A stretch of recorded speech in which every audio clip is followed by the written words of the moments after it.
Good morning. Good stinking morning. Happy Friday. Happy November 2nd. November 2nd. What? November 2nd? What? What do you mean airplay? I don't even know what you're talking about. Airplay. Airplay, you stinking Mac. I don't even know what you mean airplay. One is happy in proportion as he makes others happy. Chad Anthony, welcome, my friend. Welcome, my friend. Welcome, Keith L. Dread. Dread. Dread meet Chad. Chad meet Dread. All of Westerhaldy's Burgers here. Dennis Maney. Dennis the Menace Maney. Welcome, my friend. Dennis the Menace Maney. Thanks for the share, Dennis the Menace Maney. Friday high five. How about that, Dread? Yeah, we got a fun day. Here's one of those instances where I have to, I have a call at noon, but then I have my daughter. My daughter has a parent conference, a 10-minute parent conference today, so I got to go to that this afternoon. But it's one of those things where when you don't have a lot of time, you tend to be efficient. I feel like I wrote down a list of stuff, shite that's got to get done. But sometimes whenever you're crunched into that time frame, it's actually more efficient because you got to get rocking and rolling. That's what I say. Okay. So, yeah, I have so many books.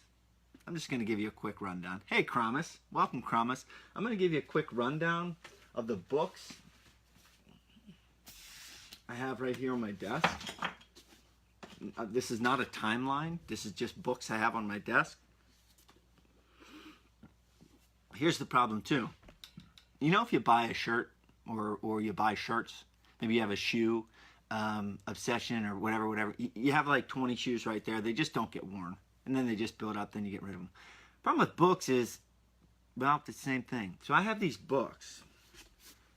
Running Man, story about Charlie Engle, who ran across the Sahara Desert, who was a guest on my show, which I'll publish in the near future. Have this book. Have Blind Descent by Brian Dickinson. Sorry, name escaped me. Brian Dickinson, who I also had on my show, who climbed Mount Everest, who was a Navy rescue swimmer, who's an incredible follow. Both these guys, Charlie Engle and Brian Dickinson, are incredible follows on social media. I have this one. Yeah. Which I'm super excited about, but it's so long and the words are so small, it's going to take me forever because of my obsessive self. I already read The Dichotomy of Leadership. Eckhart Tolle, A New Earth, a bit philosophical. And then here's one outside of my wheelhouse. How to Change Your Mind.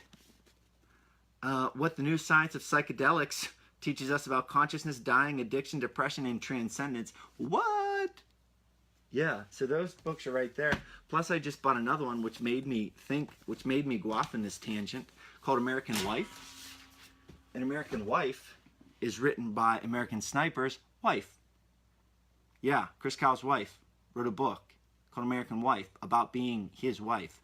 And I'm really excited to read that book because it says that she's very open and forthright about the relationship and the difficulties. And you know, I've always wondered what's it like to be married to someone like that. Like, could you imagine that? So I'm really excited about that. So that's just kind of a, yeah, what's coming up. Although when I get to them, I don't know, my friends. Because I read so slow. I'm just such a slow reader. All right. 1, 2, 3, go. Good morning, my friends, and welcome to the Spaniard Show. This is AM Excellence 605, studying the book The Good Neighbor by Maxwell King, the life and work of Fred Rogers. All of these books, I mention a lot of books and a lot of references. I'm sure to put them on my website because I've heard many people say, oh, what was that book? Was that book you talked too fast? They're all on my website, charliespaniard.com/ reading list. Let's dive into the first topic of the day, and that is balance. How much of a cliche or a hot topic is the idea of balance? Work-life balance, man. Well, I got to tell you something. When you're an obsessive like myself, be it in learning the Spanish language, learning the sport of wrestling, learning professional fighting, learning, right? Learning. Your balance is a constant struggle. My brother has a tattoo of the scales of justice. And the scales of justice is a balance. A scale is a balance. And if you're like me and you've stepped on a scale nearly, 4 out of every 7 days of your entire life, you realize that it's ongoing. It's never ending. There's never a day where you just say, boom, the scale is the same forever. No, it's a constant balance. Author Maxwell King says this about Fred Rogers, quote, "As Fred Rogers himself often noted, what works best is a fine balance between flexibility, creativity, structure, and discipline." So Maxwell King, the author, is speaking on Fred Rogers in relation to raising young kids, influencing young kids. But honestly, these principles are universal. So as Fred Rogers himself often noted, what works best is a fine balance between flexibility, creativity, structure, and discipline. Flexibility, creativity, go, be flexible, be creative. No, met with a balance of structure and discipline. It's a balance. It's a scale. It's somewhere in between. It's dichotomies in action. Quote, "And the best discipline is not punishment, but teaching a child the art of self-discipline." Teaching a child the art of self-discipline. It never even occurred to me that discipline is a verb. My life is full of discipline and self-discipline. Not getting smacked, not getting punished, not getting spanked, not getting scolded or reprimanded. It's of discipline, of getting up and doing the things by yourself. Self-discipline, doing the things you know you should do. And Mr. Rogers is telling us the best discipline is not punishment, but teaching a child the art of self-discipline. How do you teach a child the art of self-discipline? You live it. That's how you teach a child the art of self-discipline. That's how you teach anyone the art of anything. These things that I talk about, commitment, consistency, discipline, hard work, perseverance, just keep going, don't stop, etc., they sound great coming out of my mouth. But the second that I stop is the second that those words become less powerful and less meaningful. So I'm practicing, breaking the fourth wall here. I'm practicing what I'm learning. I'm practicing what I'm preaching, and then practicing what I'm preaching, so it drives home even further. How do you teach your child self-discipline? You live self-discipline. That's it. You live self-discipline constantly, consistently, and then along the way, you drop your words in, you sprinkle your words in, and then you show the discipline, then you sprinkle your words, you show, you sprinkle, show, you sprinkle, show, you sprinkle. It's this nice balance between flexibility, creativity, and structure and discipline. And this is something that's really interesting. And think of how you, especially young kids, but people in general. In the book, many, many times, I've read this. Social and emotional learning is more important at that age than cognitive learning. So we're talking roughly 2 to 5-year-olds, but kids in general. Social and emotional learning is more important at that age than cognitive learning. This got me thinking about one of the most intellectual, complex, difficult for me to comprehend and process and talk about books I've ever read, Jordan Peterson's 12 Rules for Life. And guess what rule number 5 is? Again, when you read enough of these books, you start to see the truth. The truth of what? The truth of life. Because all these themes are across the board from many people with many different perspectives. Peterson's rule number 5 is this: do not let your children do anything that makes you dislike them. So you've got to balance them in a way that makes you not like them, because a lot of what Peterson talks about is how they relate to society. So this balance of creativity, flexibility, structure, and discipline is to create a solid, sound human being. And that combination we're learning from Fred Rogers is the combination to go with. And I thought this was neat. This is just a little snippet here, but Nancy Curry, who is one of Mr. Rogers' colleagues and a consultant to the show, said this about Dr. Margaret McFarland. So I've spoken about Dr. McFarland, and she is one of the primary teachers, mentors of Mr. Rogers. She was very influential in early childhood development at this time. She's a professor at Pitt, and she's also his mentor and consultant to the show. So a lot of this show was psychology. It's not just his whim. It's his inner feelings mixed with science and data and theory and law brought back to the television show. And Nancy Curry, who worked alongside Rogers, said this about Dr. Margaret McFarland. And I bring this to you because, one, this is my hope. This is my hope that you that through my work and diligence, you will think this or you will say this. And now that in itself sounds a little odd to say, and I'm aware of that, but I trust that you're taking me for my word and knowing it's coming from a pure place. Nancy Curry says about Dr. Margaret McFarland, quote, "Nobody in my life ever made me feel as good as she did." How special is that? How absolutely special is that to have a human say that about you?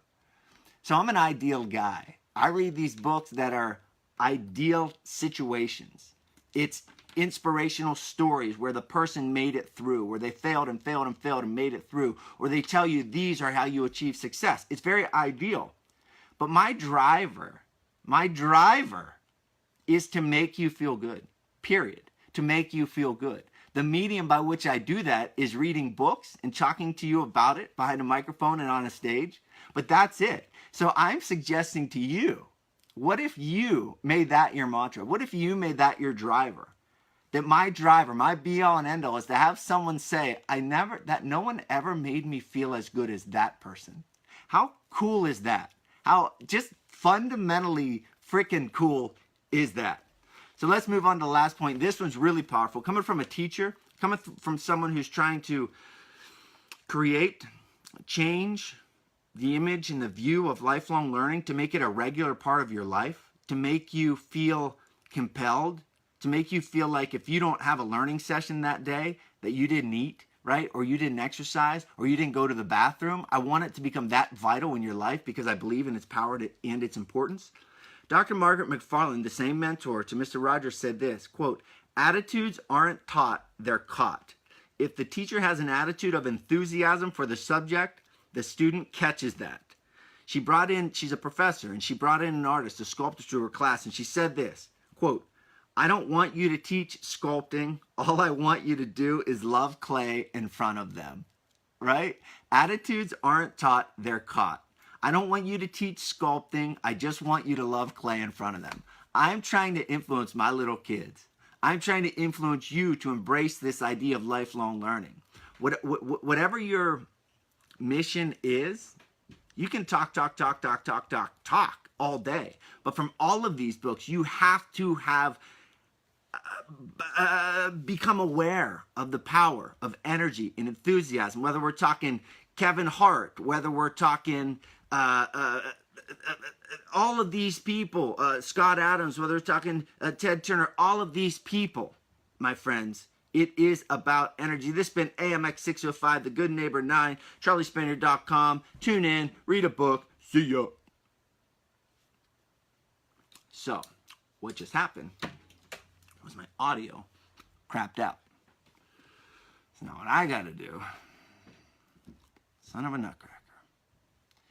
So for the last, 25 seconds, my timer stopped. And I gotta figure this out. So that brain fart that you witnessed, that was me thinking, crap. My audio crapped out. That's what I was thinking in my head when I should have been saying Scott Adams, Kevin Hart, freaking Joe DeSena, Ted Turner, all these people. Instead, I was thinking, my audio crapped out. I have 7 minutes and 58 seconds. So one of two things. Dred, maybe you can text me and let me know your thoughts. So I can either just make a real quick addendum, right? I just hit record, make an addendum. Or I can go to the Facebook video, cut it, download it, upload the Facebook audio, or I can just hit, or I can just right now say, sorry, folks, last couple minutes were cut off. Couple seconds was cut off. So anyway, Dred, let me know what you think. Later on today, I'll be recording the, workouts. And then tomorrow morning comes out the, what I learned this week. And I'd encourage you to, I'm gonna talk to Dred. I have an idea. So if you've been watching, if you're a diehard, or if you're still watching right now, you will have heard me talk about the downloads. So something changed on Facebook, where my downloads shrank a lot. And so I'm really figuring out a way to work bring in those of you who are still watching, who actually watch every day and listen every day, to help us, really. So, Dred, we'll be talking about that. So, Dred, you recommend just saying right now, sorry, folks, that crapped out, blah, blah, blah. Okay. Hold on. I got to listen to something quick. I'll see where it crapped out, and then I will. That's what I was going to do, Dred. I got to see where it's messed up. Kevin Hart, whether we're talking... Okay.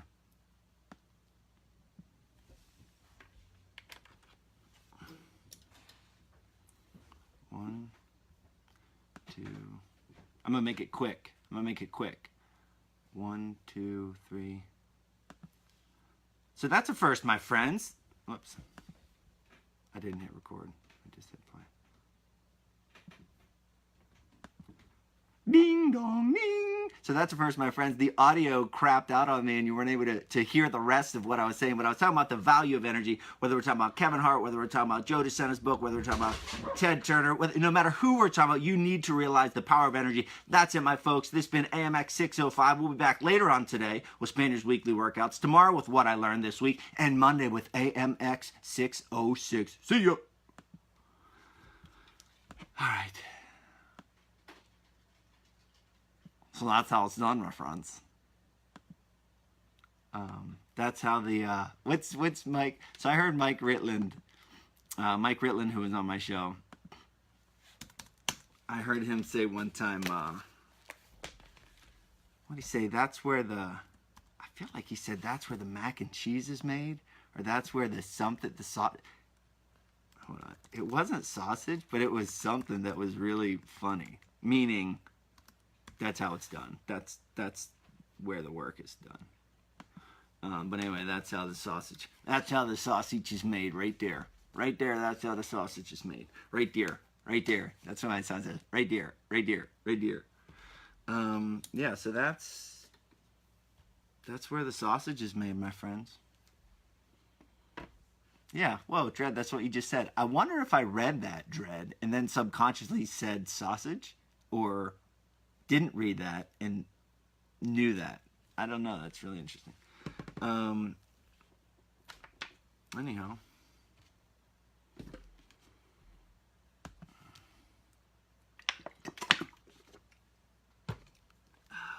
Hey, guess what, folks? Only got a couple more pages in my journal, and then I'll have 2 complete journals. That's pretty cool.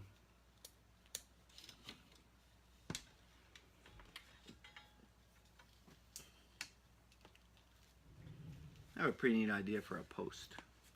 Alright, so I got to